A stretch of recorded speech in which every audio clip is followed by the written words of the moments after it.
Bien, entonces vamos a comenzar nuestra nueva clase. Em, bueno, primero que nada deberíamos revisar un poco algunas cosas que hemos estado avanzando. Veamos cómo va eso. Entonces, ¿qué hemos estado discutiendo? La última clase estuvimos hablando un poco del sólido rígido. Ok, acá está. Entonces, del sólido rígido que estuvimos hablando, esencialmente estuvimos conversando que es modelar un sólido, a diferencia de un fluido, como vimos acá, en la cual esencialmente lo que caracteriza un sólido es que la distancia relativa entre los componentes es relativamente constante o varía poco. El sólido rígido se va a caracterizar esencialmente porque no hay movimiento relativo entre las partículas que lo forman y por tanto vimos que podíamos hablar de traslación y también de rotación como vemos acá. Entonces, en el caso de rotación descubrimos que cualquier punto, si supusimos que el centro de masa estaba quieto, en realidad cualquier punto A del sólido rígido se hace la ecuación que es omega cruz RA y por lo tanto con eso nos da, digamos, la velocidad a cualquier punto del espacio. Con eso nos imaginamos entonces esta estructura que está acá, en realidad cualquier punto del sólido rígido con respecto al eje, la velocidad crece, está girando entonces en torno a él y crece linealmente como lo vemos en esta figura que está acá. Igualmente calculamos la energía y vimos que la energía, después de calcular un poco, era proporcional al momento de inercia con respecto al centro de masa por la velocidad al cuadrado. Y también vimos que se calcula el momento angular y tuve que introducir el producto que les dije que íbamos a llamar de chanchito. Y vimos que entonces el momento angular también era proporcional a I. Y concluimos entonces que había esta analogía muy interesante entre momento angular y vemos en este caso está acá energía cinética y momento angular, cómo se relacionan cuando cambiamos la masa o momento de inercia, se transforman con respecto a esto. Entonces, esto es un poco lo que vamos a tratar de discutir un poco más en detalle justamente hoy, un poco qué es el momento de inercia. Entonces, vamos a conversar un poco más en detalle algunas propiedades más del momento de inercia. Entonces, antes de pasar al momento de inercia, me faltó hacer una analogía es que la dinámica, entonces si hablamos de la dinámica, entonces la dinámica está descrita por simplemente, ¿por qué está descrita la dinámica? En el caso del momento de traslación, decimos que la masa es igual en este caso a la segunda variación de la, o sea, segunda variación de la vector posición, o sea, variación, o si quieren, la variación de momentum, y esta es igual a la fuerza. Entonces, en el caso de rotaciones, ¿qué es lo que tenemos? En el caso de las rotaciones, lo que tenemos es algo un poco distinto, digamos. Tenemos, digamos, qué cosa que lo que vemos es simplemente, vemos que en este caso tiene esto que ver con otra cosa, que es más bien la variación del momento angular. Por ejemplo, estamos pensando en LZ, ok, la completa de Z, veríamos que eso simplemente debe ser igual al torque en Z. Ujú. Y por otro lado, vemos que el momento angular en Z es I. Si suponemos que el momento de inercia no está cambiando, I por omega, en este caso nos quería omega punto, es igual al torque.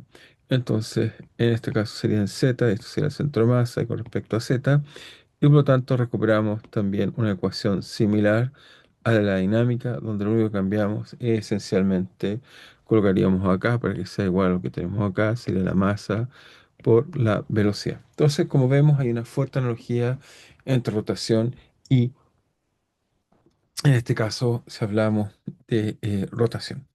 Entonces, ahora vamos hacia el momento de inercia con más detalle, no lo hemos discutido, así que ahora sí vamos a hablar un poco más. Momento de inercia. Entonces vemos que este momento de inercia que hemos llamado hasta ahora I es fundamental en nuestro análisis, que simplemente es la masa por R al cuadrado, pero visto es el R tangencial, porque queda el producto sumado sobre todas las masas que tiene el sistema. Entonces sería IR tangencial, quizás debería haberlo colocado así más bonito. Nos queda I, espérense, vamos a dejarlo bien escrito. Nos quedaría entonces I, coma tangencial. Entonces la pregunta es cómo le podemos dar sentido a este problema. Entonces, déjenme hacer algunos ejemplos para ilustrar qué es lo que quiero decir. Entonces, ejemplo uno, vamos a hacer varios ejemplos. Entonces, si alguien me da un sistema discreto es simplemente sumar. Entonces, pensemos un sólido rígido, imaginemos que todo un cuerpo tiene una masa m acá, tiene una vara sin masa y otro m acá, por ejemplo.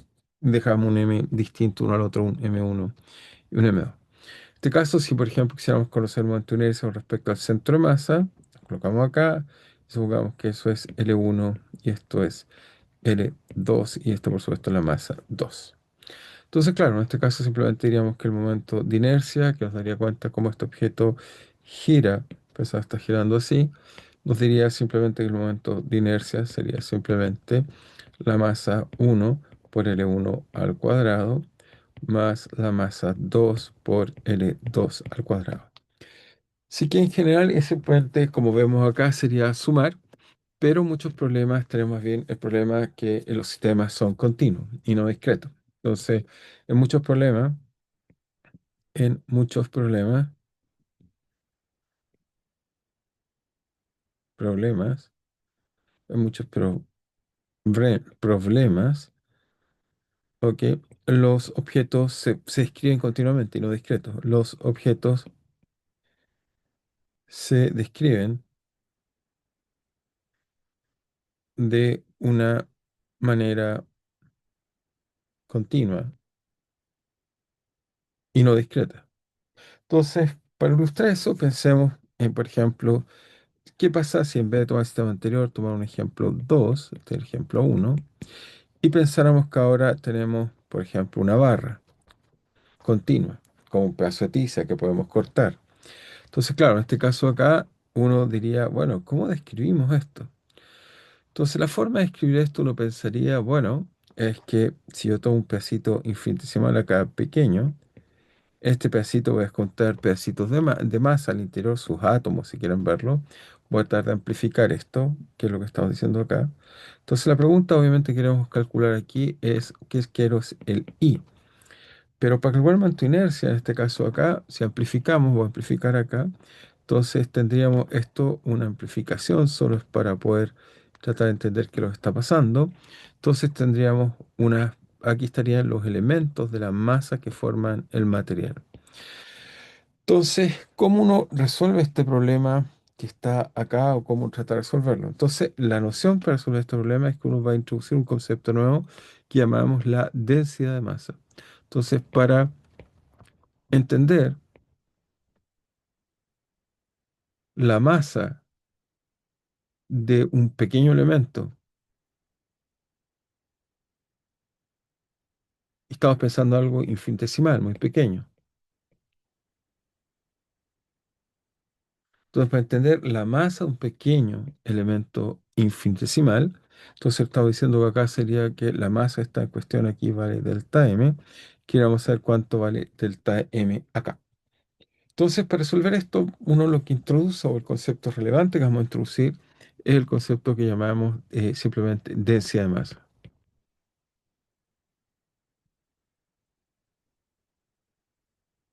¿Y qué es lo que hace esto? Bueno, la densidad de masa esencialmente, por ejemplo, en este caso uno definiría como, en este caso diríamos que ρ sería simplemente tomando este volumen pequeñito, supongamos que este volumen que está acá pequeño, tiene, por supuesto, es de un volumen pequeño, así que esto será un delta V. Entonces uno pensará que esto debería ser igual a qué?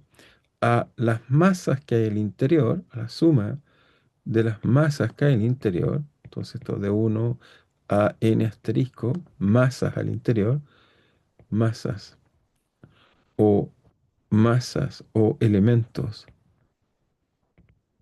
al interior, los átomos que forman, dividido por, en este caso, el volumen. Y teniendo cuidado, por supuesto, que esta definición solo tiene sentido cuando delta V es muy, muy pequeño, un infinitesimal. Aunque a mucha gente le gusta colocarlo así, le gusta decir acá está el límite cuando el B tiende a cero, pero no es necesario en nuestro razonamiento, basta que digamos que es un infinitesimal. Eso nos daría la densidad de masa en ese punto que está ahí. ¿Ok? Ahora, una forma más cómoda, obviamente, bueno, primero vamos a decir que esta densidad de masa que está acá, voy a hacer algunas definiciones previas. Esta densidad de masa, si tuviéramos definiciones, diríamos que está en kilogramos partido por unidades de volumen, o sea, metros al cubo. Pero en realidad la expresión útil que necesitamos saber es el delta M. Entonces la pregunta es cuánta masa hay ahí. En realidad el delta M es cuánta masa hay en un pequeño elemento delta V. Va a ser la densidad, que por supuesto va a ser función de la posición por un de volumen.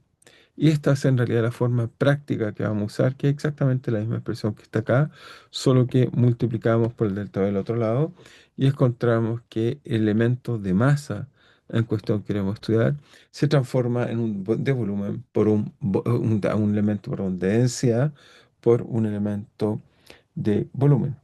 Así que eso nos da un poco el sentido de toda esta descripción. El problema está que en muchos casos, los objetos a veces son aproximadamente un volumen.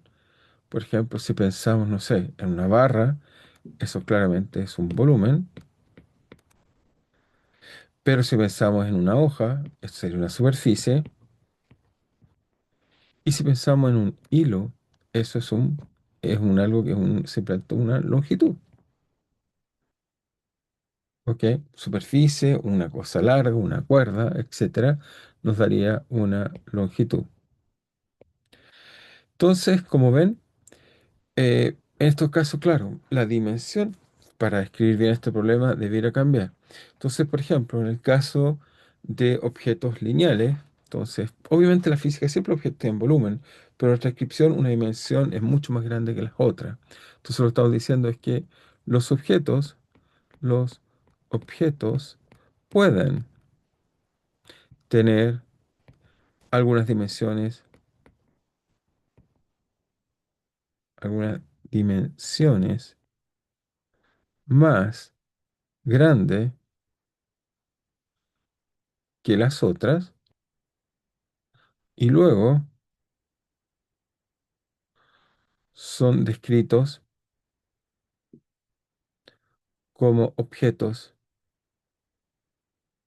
de diferentes dimensiones. Por supuesto, una aproximación física, no es todos los objetos que nos rodean tienen volumen. No obstante, un hilo, una cuerda, bueno, puede ser que es simplemente un objeto unidimensional y no tridimensional. Es decir, que luego son descritos como objetos de diferentes dimensiones. Si tomamos una hoja de papel, por ejemplo, diríamos que esta hoja es un objeto dos dimensional, este sería tres dimensional y este sería unidimensional. Por lo tanto, si quisiéramos saber, para hacer un cálculo de momento inercia, aquí deberíamos tomar un pedacito de volumen y preguntarnos cuánto vale el dm. Y aquí deberíamos tomar un pedacito de superficie y preguntarnos cuánto vale el dm. Y aquí deberíamos tomar un pedacito largo y preguntarnos cuánto vale el dm. Entonces, para saber cuál es el diferencial de masa, entonces, si quieren, ¿dónde hasta ahora lo estamos haciendo? Delta M es lo que llamamos diferencial de masa. Lo estamos diciendo es un pequeño elemento que tiene una cierta masa que nos dice cosas acerca del sistema. ¿Ok? Entonces, en este caso, bueno, cuando los objetos, si los objetos son bien aproximados,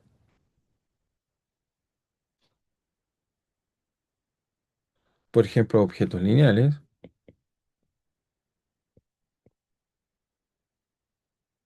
o sea, estamos en objetos que serían unidimensionales. En este caso, el concepto útil que uno va a introducir es que el delta M es igual a una densidad de longitud lineal por delta L, donde, ¿qué quiere decir todas estas cosas? O sea, vuelvo a insistir, tenemos una cuerda así, nos imaginamos, tomamos un pedacito de aquí a acá y quisiéramos saber cuánto es el delta M, donde esta longitud es delta L. Y lo que estamos diciendo es que el delta M se relaciona con el delta L a través de esto, o si quieren verlo así, es simplemente que la longitud, la densidad lineal, es el elemento de masa que hay dividido por el de largo. Eso sería algo así como suma, porque el elemento masa serían las sumas de las masas que están en esa línea, que están aquí, y esta las dividimos por el de longitud que tiene el sistema. Eso nos daría la densidad lineal. Donde fíjense que este caso, donde hay que fijarse que donde lambda ahora tiene dimensiones de qué, tiene dimensiones de kilogramos partidos por, en este caso, metros. Y con ella podemos calcular distintas cosas. Análogamente, podemos pasar a objetos que son bidimensionales, que son objetos que tienen, son superficies, como nuestras hojas típicamente. Y uno se pregunta, bueno, si tomo un pequeño elemento de esto y me pregunto cuánto es el de m que tiene, cuál es el de masa que tiene, uno esperaría en este caso que el de masa simplemente debería ser una densidad ahora de masa superficial por un ds, donde ds es elemento de superficie. Es decir, por ejemplo, si tomamos una superficie cartesiana, eso sería, o pensemos que esto es el ds. El ds sería simplemente el dx por el dy. Entonces esto sería dx y esto sería el dy. Entonces el dx sería el dx por el dy. En este caso, otra forma de decirlo, otra forma de manifestar esta expresión, de expresar esta expresión, expresar esta definición es simplemente decir que sigma va a ser algo así como la suma de las masas que tiene el sistema en este pequeño elemento de superficie dividido por el elemento de superficie, que en este caso sería delta X por delta Y. O si quieren, es la masa que hay dividida por la superficie en la cual está. En este caso, por supuesto, en este caso, sigma tendría nuevas dimensiones, tendría dimensiones de kilogramo partido por metros cuadrados. Entonces, uno puede usar esta expresión, vamos a subrayar la que está acá, o esta expresión que está acá.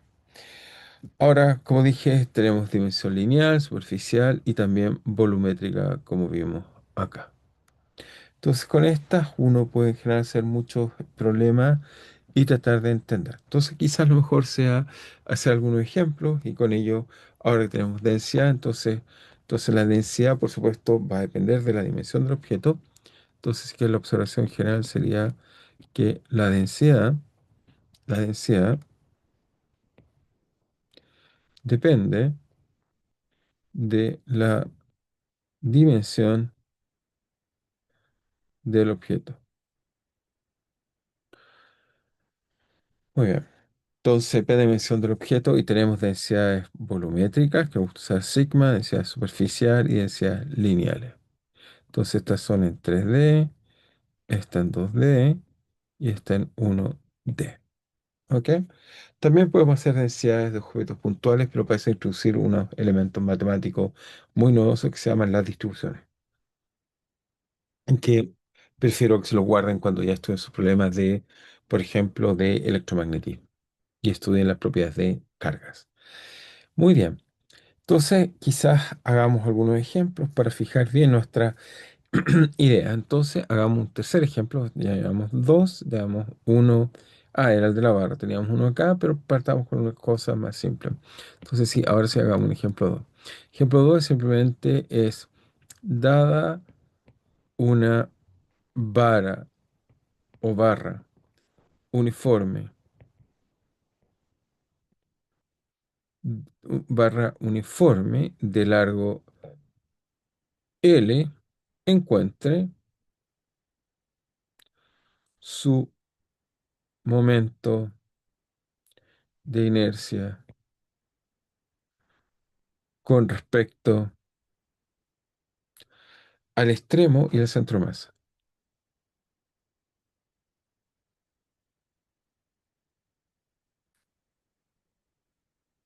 Es decir, la idea es la siguiente, es que tenemos una barra de largo L, que la aproximamos unidimensionalmente, por su radio es muy chiquita en esa otra dirección.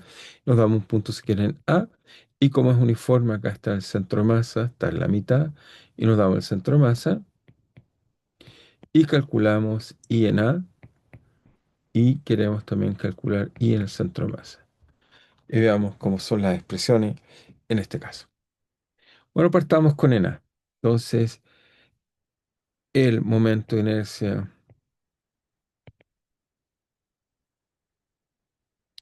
en A, ¿cuánto vale eso? Bueno, uno diría que simplemente I de A es, esto tenía que ser la suma, dijimos, de las masas I por R perpendicular al cuadrado, perpendicular al movimiento, en este caso A. Por supuesto, estoy suponiendo que este objeto va a estar girando así, o gira con respecto al centro de masa, o gira con respecto al punto A que está acá. Bien, ahora esta suma, como ven, es un continuo, así que en realidad esta suma de los MI están hechos continuamente, por lo tanto lo que pasa es que esto en realidad se vuelve en una suma de cosas pequeñas y sabemos usando la idea de Leibniz, se escribe como una suma total, en este caso, que fue en realidad hicimos la suma de Riemann, y entonces esto sumamos los delta M por los R al cuadrado, medidos por supuesto en este caso desde acá, hacia acá estamos midiendo R, si quieren verlo así. Ujú. Y en este caso acá entonces, ¿qué es lo que haríamos? Y ahora sí tiene sentido hablar de la densidad, y aquí veamos la utilidad de la densidad, es que este delta M, este símbolo, no tiene mucho sentido. ¿O qué significa sumar infinitesimal de masa? Símbolo poco claro, poco claro. Pero veamos que cuando introducimos la densidad de masa, todo se clarifica. El delta M sería en este caso una densidad longitudinal, y el dm entonces estaría multiplicado por un delta R de R cuadrado, donde R en este caso iría desde 0 a L. ¿Por qué? Pues tenemos que recorrer desde aquí hasta acá, de 0 a L. Entonces tenemos que calcular este momento de inercia.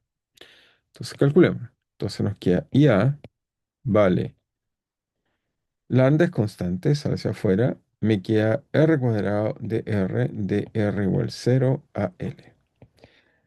Bueno, en este caso nos queda que la primitiva, es decir, aquella cosa que derivada nos da R al cubo, va a R al cuadrado, es R al cubo dividido por 3, y eso lo evaluamos en R igual 0, en R igual L, y eso nos daría el resultado. Así que muy bien, eso nos daría como nos daría el resultado. ¿Qué resultado nos va a dar? Entonces nos va a dar simplemente que eso nos da que IA vale lambda. Pero la lambda, ¿cuánto vale? Entonces, entonces primero ya vamos a decir alguna cosa más. Lambda es de una barra uniforme. Como la barra es uniforme, podemos calcular en cualquier instante. Por tanto, si yo conozco, me da la barra y conozco su masa, entonces su densidad lineal es simplemente la masa total partido por el largo. Total es uniforme. Así que si tomo la mitad de la barra y tomo la mitad del largo, pues también va a encontrar la misma densidad. Así que nos da eso como resultado. Por lo tanto, ahora, ¿qué nos queda por hacer? Nos queda simplemente decir que esto va a ser IA, va a ser igual a lambda, que vale la masa partido por el largo, por R, evaluado en primero en L, así que nos queda L al cubo dividido por 3. Estoy evaluando esta expresión que está acá, y después que restarle y evaluado en 0. Pero en 0 restarle 0, por lo tanto finalmente nos da que el momento de inercia con respecto a el borde vale ml cuadrado, por supuesto, por dimensiones, tiene dimensiones de kilogramos por longitud al cuadrado, dividido por 3. Ese es el resultado que encontramos para ese borde. Entonces encontramos eso que está ahí y lo notamos. Muy bien. Entonces, pero ahora tratemos de calcularlo con respecto al centro de masa. Ujú. Veamos que es distinto girar, o la dificultad de girar, lo que es la inercia de girar con respecto al centro de masa es distinto a la de acá. Veamos ahora con respecto al centro de masa.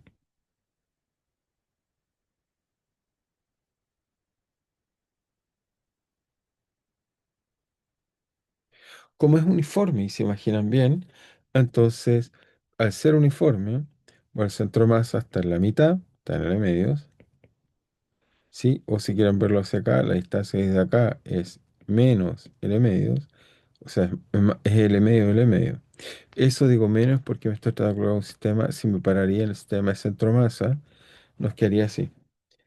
Por lo tanto, veamos ahora cómo nos quedaría ahora con respecto al centro de masa. Entonces uno diría que I centro de masa era sumatoria, asterisco, en este caso continuo, sumatoria de qué? De las masas por R al cuadrado I, coma delta. Ahora esta masa ya vemos que la tenemos que escribir como suma infinitesimal, así que la pasamos directamente al continuo. Nos queda que hacer la densidad de masa por L, o en este caso R cuadrado, y esto multiplicado por el delta R. Ahora, como estamos justo parados en la mitad, lo que va a cambiar son los límites en los cuales evaluamos esta suma. En este caso, R va desde dónde? Va de, si miramos desde acá, R va menos hacia allá, si es R esta dirección. Entonces va de R igual a menos L medio hasta L medios. Entonces va justo de menos L medios a L medios. Estoy segundo cargando el lápiz y ya lo podemos escribir. Entonces va a L medios a L medios. Entonces, bien, usamos la misma forma de calcular. Entonces encontramos que I del centro masa vale lambda, sale hacia afuera, pero lambda es la masa partido por el largo. Y después nos queda evaluado esto entre R igual L menos L medio a L medio. Hay un menos ahí. Y por lo tanto nos queda de R cuadrado de R. Eso es simplemente ML. R al cubo tercios es su primitiva y la tenemos que evaluar en menos L medio y L medios. Entonces fíjense que esta evaluación siempre ocurre en los bordes y por lo tanto, o sea, cuando la evaluamos en los bordes, cuando va la R al cubo, lo evalúo en L medios, me va a dar el mismo valor que me da después al otro lado, porque es menos, menos, como es impar, nos va a dar el mismo valor. Entonces nos queda IS vale ML de R evaluado al de arriba. Si nos queda evaluado el de arriba, nos queda L al cubo, partido en este caso por 3. Ok, y eso nos da L medio acá. Partido por, perdón, R vale L medio, así que me queda L partido por 2. Eso me queda entonces exactamente 2 por 2 por 2, doble a 3, 8. Partido por 3 menos, me queda menos, menos, más L medios evaluado en 8 por 3. Así que me queda dos veces, así que me queda M. Obviamente L cuadrado, se cancela uno los L, eso me parece obvio. Y después nos da dos veces, así que nos quedan dos veces arriba. Así que nos queda 4 por 3 nos queda 12. Ok, ml. Ese sería el resultado que encontramos que vale 12 ml, el momento de inercia. Por tanto, encontramos que el momento de inercia con respecto al centro de masa vale ml cuadrado 12. Y recuerden que ya habíamos encontrado con respecto lo habíamos encontrado respecto al borde. Valía ml tercios. Por lo tanto, en este caso, vemos que cuál es el momento de inercia más grande, es decir, cuál me cuesta más mantener o que mantiene más ese giro de esta inercia de girar. Vemos que si tomamos I de A partido por I de centro de masa, nos queda m L cuadrado partido por 3 y acá nos queda m L cuadrado partido por 12. Así que esto nos queda simplemente que hacia arriba, nos queda 12 partido por esto, así que nos queda 4. Por lo tanto, significa que I en A es 4 veces más grande. Interesante. ¿Eso qué quiere decir? Que girar o mantener la inercia, cambiar la inercia a un objeto que está, o sea, piensa en una espada. Entonces, este sería el punto A. Cuando esto está girando, esto me dice que su momento de inercia, si lo comparo con el momento de inercia que esté sumado acá el centro de masa, nos queda que la inercia que va con el borde es esencialmente 4 veces más grande. ¿Ok? Y eso entonces nos dice que, claro, detenerla, por ejemplo, si coloco un golpe, detenerla me cuesta mucho más, porque tiene mucho más inercia. ¿Ok? Eso es lo que nos está diciendo. Entonces, vamos a esta observación. Observación, que lo que diríamos que La inercia con respecto al extremo, la inercia con respecto al extremo, solo un segundo, se me descargó el lápiz. Mientras cargamos ese lápiz, pues un poco discutir más, digamos, pero bueno, se descargó. Entonces, lo que nos dice es que, aunque nos dice esencialmente que la inercia es más grande en el extremo. Luego, es más fácil detener esta o cambiar la inercia con respecto al centro de masa en el borde.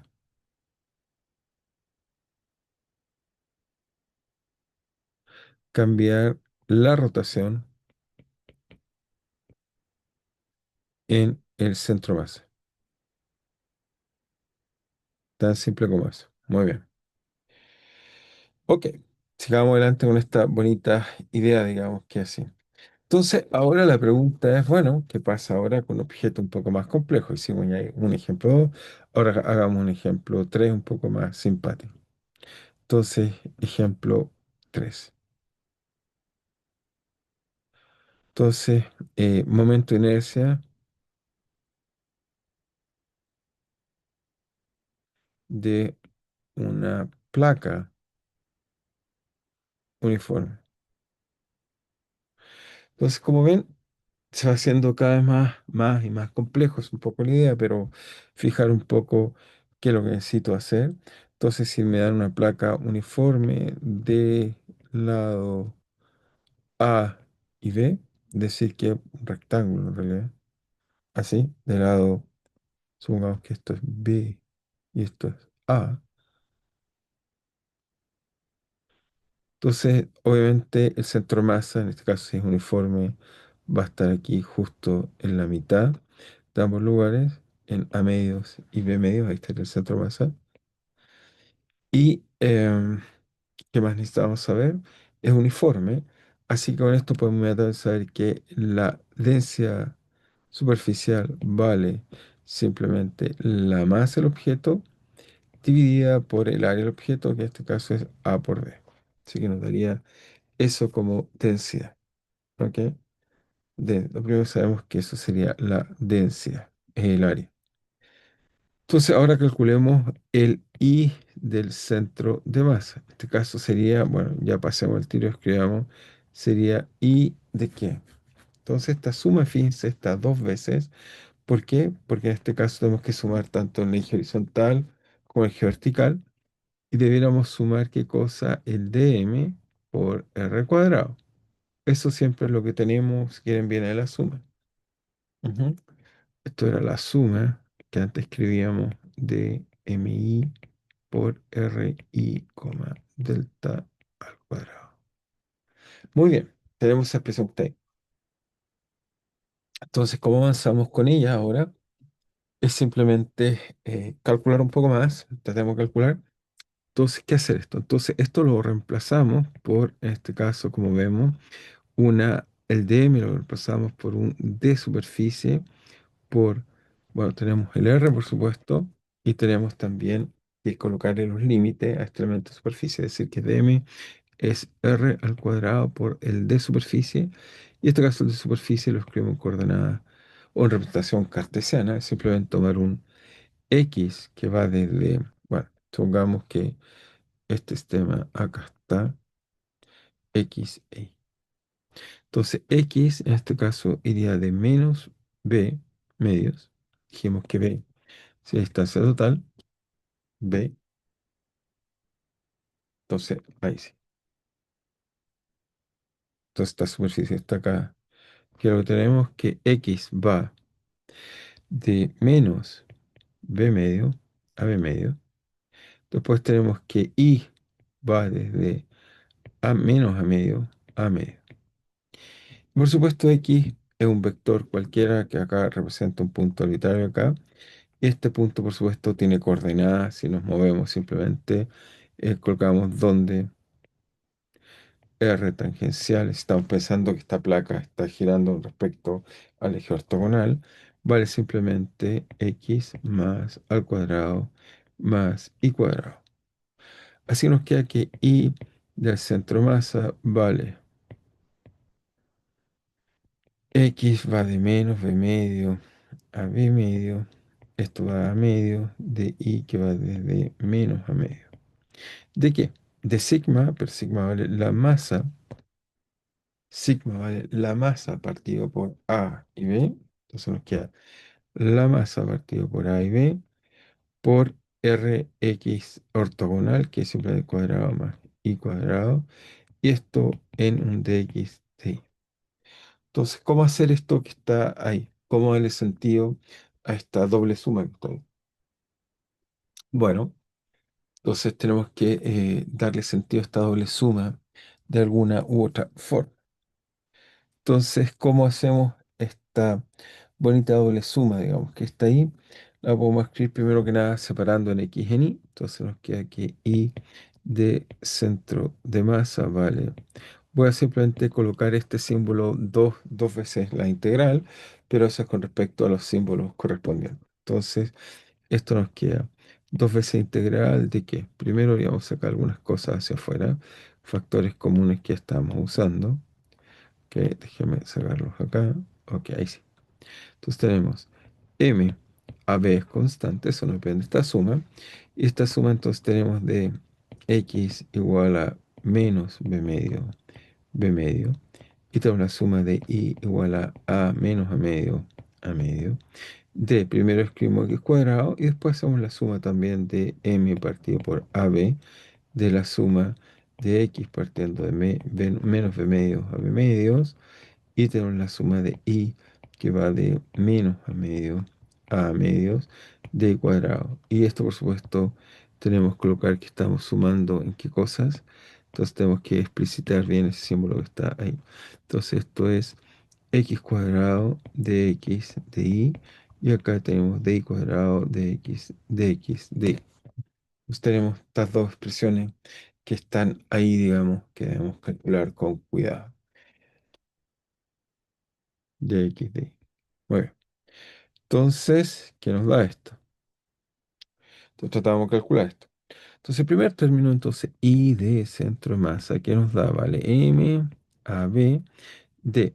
Entonces, en este caso, como se fijan, acá tenemos un delta X por X cuadrado. La primitiva de qué cosa nos da al cuadrado. Eso es X al cubo tercios, evaluado en X igual a menos B medios. Y después nos quedaría en i, pero en i no hay nada, así que ahora sería un i, y este que ha evaluado, no hay, es constante, no hay nada que dependa de i, así que qué cosa su primitiva me da una constante, eso es i, y este está evaluado en menos a medios,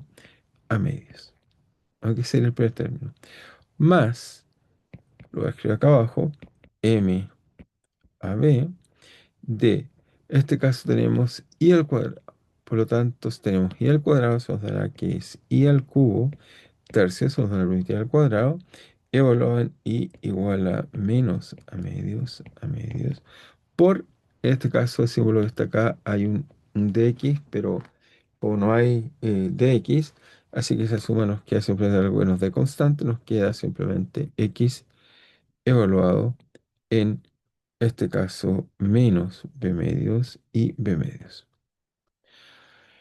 Bueno, ¿qué nos da este resultado acá? Nos dice que el momento de inercia es igual a menos A partido por B de, primero que nada, fíjense como es un par, el evaluarlo en B medios y menos B medios, va a estar dos veces, porque con el menos más, así que nos queda, ahí nos queda simplemente, nos va a quedar ¿qué cosa? Nos va a quedar al evaluarlo, un segundo, nos queda acá. Nos queda simple evaluarlo en a cubo, entonces nos queda a al cubo partido por 2 y dos veces, porque con el menos queda venta, entonces 3 y dividido por 2 me queda 8. Ujú, muy bien. Y en i, que es la parte que falta de acá, esa es la primera parte, en i es simplemente eso nos da que vale simplemente i evaluado en a medios menos menos a medio, entonces me queda dos veces a medio, así que se me queda bien eso que está ahí. Por otro lado, acá tenemos que 2 se transforma esto en 4 y 4 por 3 12. Así que esta parte que está acá se va a transformar, ok, 4. Esta parte que está acá se va a transformar simplemente en m. Fíjense, hay un A y aquí hay un B. Es un B, que está un poco feo, pero es un B. Entonces me queda m a cuadrado b, espera, si está ahí al cubo, y si a cuadrado, entonces sí, y acá está b por b, el b cancela, así que me queda a cuadrado simplemente, muy bien. Me queda a cuadrado, saquemos ese pedacito que está ahí, nos queda a cuadrado partido por 3 por 4 12. Así que me queda ese pedacito ahí, más, ese pedacito nos queda eso que está ahí, más m, veamos cuánto nos sale el otro pedacito del resultado. Entonces nos queda más m de qué, de a partido por b, de, estoy haciendo este pedacito acá, de i elevado a eso. Entonces ahora el i me queda efectivamente evaluado. Ok, aquí hice un pequeño error, intercambié las cosas porque coloqué al cubo y déjenme ver quién es eso. Más adelante porque aquí esta integral en i, ah, sí, está bien. Esta integral en i la hice bien ahí y esta me quedó evaluada en b. Está bien, está perfecto. Y ahora sigamos la otra. Entonces la otra que nos da, la otra nos da es i evaluado en a medios tercios. Así que nos daría que exactamente el resultado acá. Es decir, que nos queda dos veces a al cubo partido por, entonces eh, nos queda al cubo 8, entonces 3 8 y por dos veces, b medios. Ujú. Entonces esto nos queda, entonces acá que nos queda, que se simplifican algunas cosas, por ejemplo, que se simplifica este término de acá. Este, ups, este se nos simplifica así, simplemente se nos va acá. Este se va con este. Muy bien. Después tenemos 2. El 2 con el 2 se cancela acá. Muy bien. Y después nos queda 2 acá.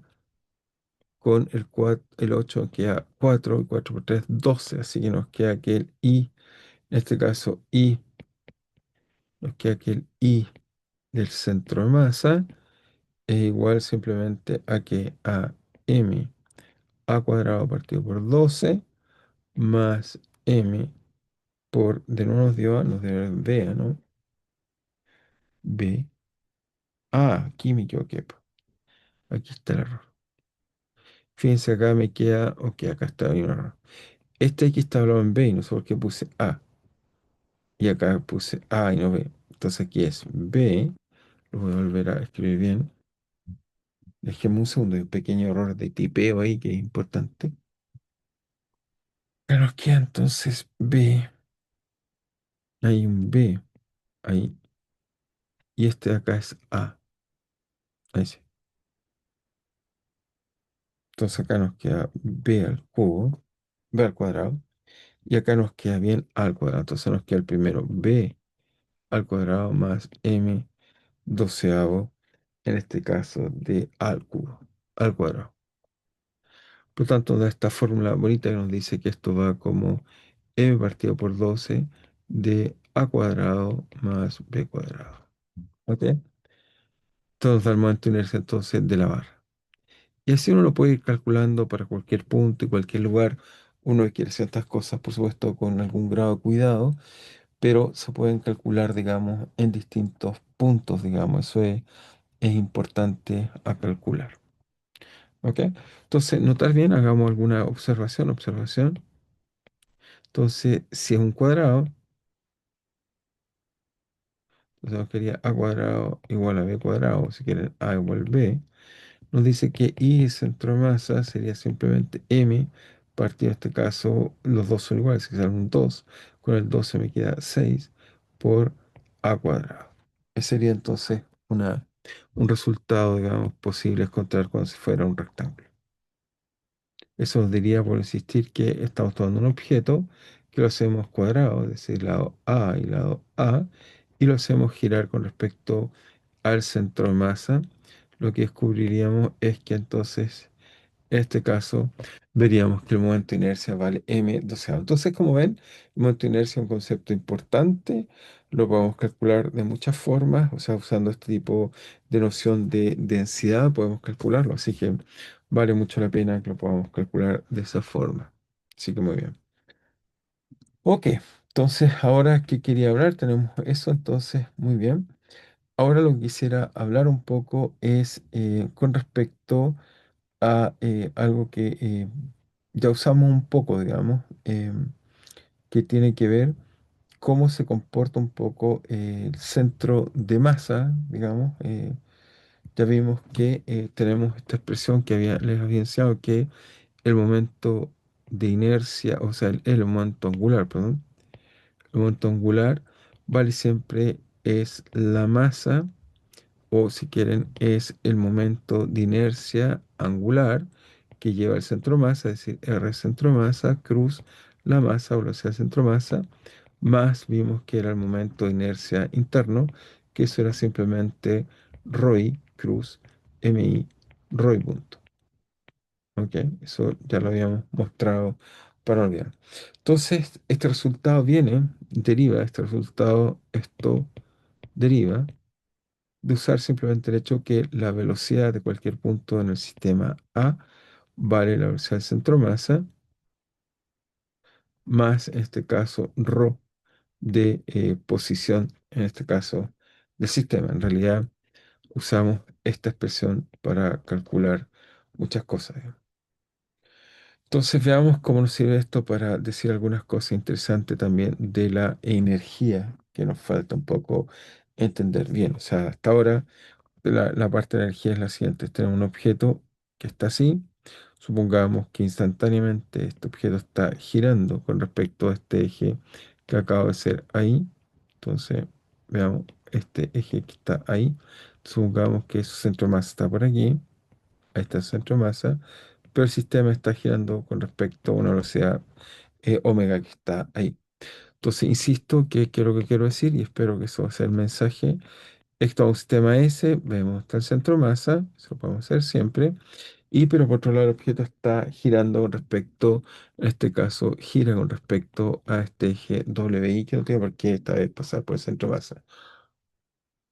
Entonces a uno le gustaría entender cómo se distribuye la energía, en este caso, no en este problema. Entonces uno diría, bueno, la energía cinética es muy simple, la energía cinética es la suma de, en este caso, las masas que forman el objeto. Ahora, cuando hago esta suma, voy a insistir, puede ser continua y discreta. Voy a anotar esta observación. Vale siempre la masa por la velocidad al cuadrado del objeto. Entonces, notar bien que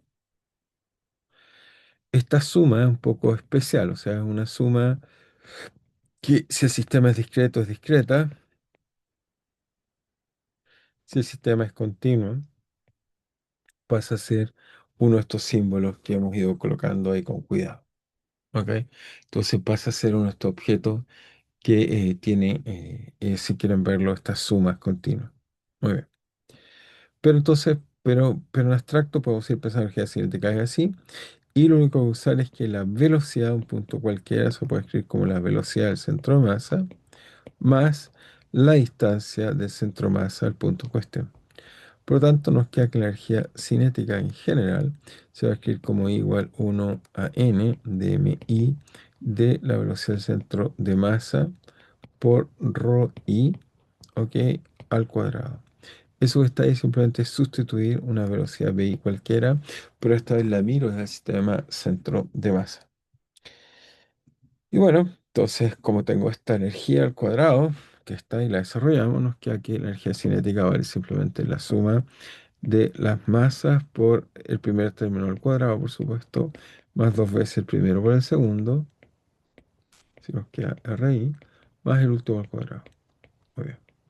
Nos queda eso que está ahí, sumamos en I. Entonces, la primera suma, como ven, es simplemente nos diría que esto, si lo despejamos, nos quedaría que es sumatoria de MI por velocidad del centro de masa, más sumatoria de I de 1 a N, estamos pensando en partículas siempre, nos quería que vale dos veces la velocidad del centro de masa por rho I. Y la última nos diría que es sumatoria de igual 1 a N de MI por rho sub I al cuadrado. Y este, pero sí, aquí por supuesto hay un punto, esto es velocidad, hay un punto, y aquí hay un punto, es velocidad, hay un punto. Hay un punto, ahí que se me fue. ¿Ok? Muy bien. Entonces tenemos esta expresión que nos dice como energía cinética. Entonces la primera es muy fácil, nos dice que la energía cinética luego. La primera es muy fácil porque nos dice que esencialmente el primer término, el Vc es constante, así que nos queda simplemente sumatoria de igual 1 a n de mi por velocidad del centro de masa. Eso se nos va a la masa total. Después más dos veces, fíjense también factor común, el cm está en todos lados por, simplemente nos quedaría aquí un mi ROI, en este caso, punto esto. Entonces nos queda eso que está ahí. Y como vemos, bueno, ya lo vemos, y nos queda este último término, nos queda simplemente sumatoria de mi por ROI punto al cuadrado de igual 1 a n. Bueno, lo primero deberíamos decir que ya hicimos esto, pero ya lo dije, pero esta parte acá vale cero. ¿Por qué? Porque la posición del centro de masa vale cero. Entonces no olvidar, esto ya lo habíamos dicho, pero vuelvo a insistir en que nos dice que esencialmente la suma de MI por ROI en el sistema de centro de masa es cero. Y esto también implica que el momentum MI RI es total es cero. Entonces eso siempre nos queda así. Eso funciona y nos queda así. Muy bien. Y ahora entonces, ¿qué nos queda por hacer? Bueno, si esto nos queda cero, entonces nos queda que K es simplemente, el primer término es la masa total por la velocidad del centro de masa, y el último término es simplemente la energía cinética interna. Fíjense, interna, porque uno dice interna, es interna por ahora de simplemente MI ρ al cuadrado. Pero ya vimos que eso que está ahí, ρ punto al cuadrado. Pero eso que está ahí, si el movimiento es circular, vimos que eso esencialmente lo podíamos reemplazar por r al cuadrado por omega al cuadrado. Esta parte aquí, no olvidar, o sea, ahí tenemos una expresión, digamos, eh, que ya habíamos usado, que nos dice esencialmente lo siguiente, nos dice que ρ esencialmente es r tangencial al cuadrado o el RI en esta cuestión tangencial, por este caso nos queda por omega, ¿ok? Porque estamos subiendo el objeto, está girando en ese giro que está ahí, entonces nos da omega, esto ya lo habíamos calculado. Y por lo tanto nos queda que energía cinética vale la masa total. Ah, ¿y por qué se nos fue un 2 todo el rato? Calculamos energía cinética sin 2, qué horror.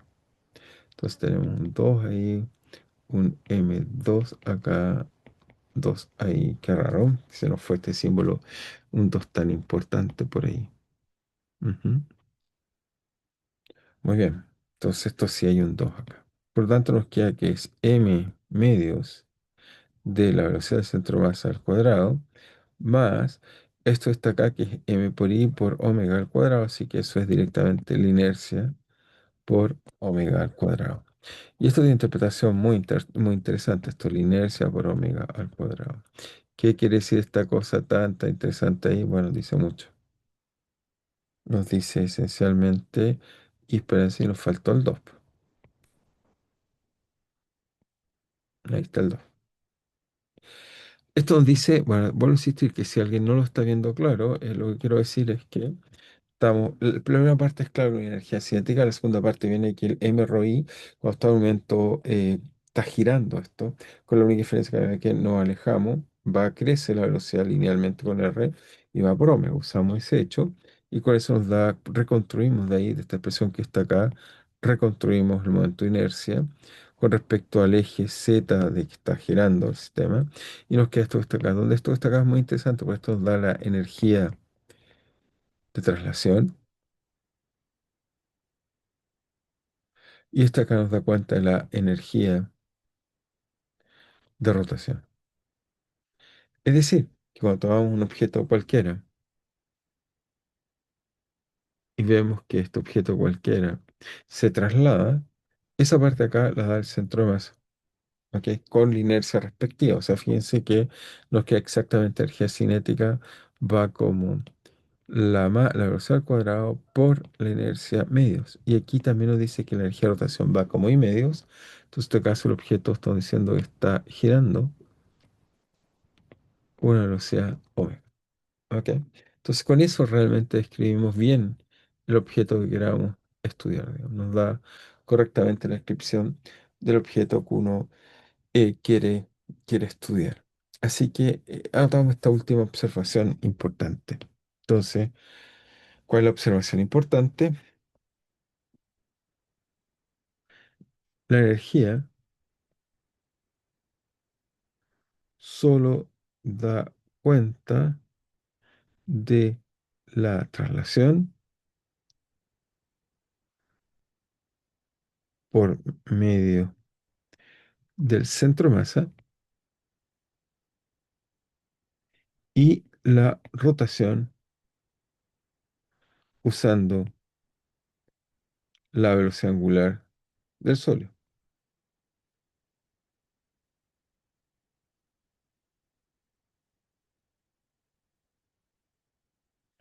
Eso es lo que hacemos. Ocupa una, ocupa la otra. Muy bien, muy bien. Y después tenemos eso que está ahí. La otra observación que quería decir, y no va a ser mucho más para respetar lo que hemos estado haciendo, es que muchas veces la velocidad angular no tiene que coincidir con el centro de masa. Supongamos que esto escribe el centro de masa o esta es la ecuación del centro de masa. No tiene por coincidir, pero lo que sí es siempre correcto es que la velocidad de cualquier punto A que nos dé la gana saber con qué velocidad está. O sea, si nos paramos acá y preguntamos un punto A que está acá, qué velocidad tiene, siempre, si esto está solo girando, podemos decir que la velocidad en A es directamente, es si es que el objeto tiene algún punto quieto, por supuesto, está girando respecto a un punto fijo al cual está trasladando, entonces nos quedaría que es omega cruz R de A mirado desde ese sistema que pertenece a ese eje. Muy bien, ya estamos en todas las condiciones para dejar esta parte acá del sólido rígido, la cinemática del sólido rígido, y ahora vamos a querer entender, digamos, qué es lo que vamos a discutir mañana en clases, que son los fluidos. Vamos a empezar a hablar de fluidos un poco en clase. Entonces, en clase discutiremos acerca de los fluidos. Muy bien, nos vemos, cuídense.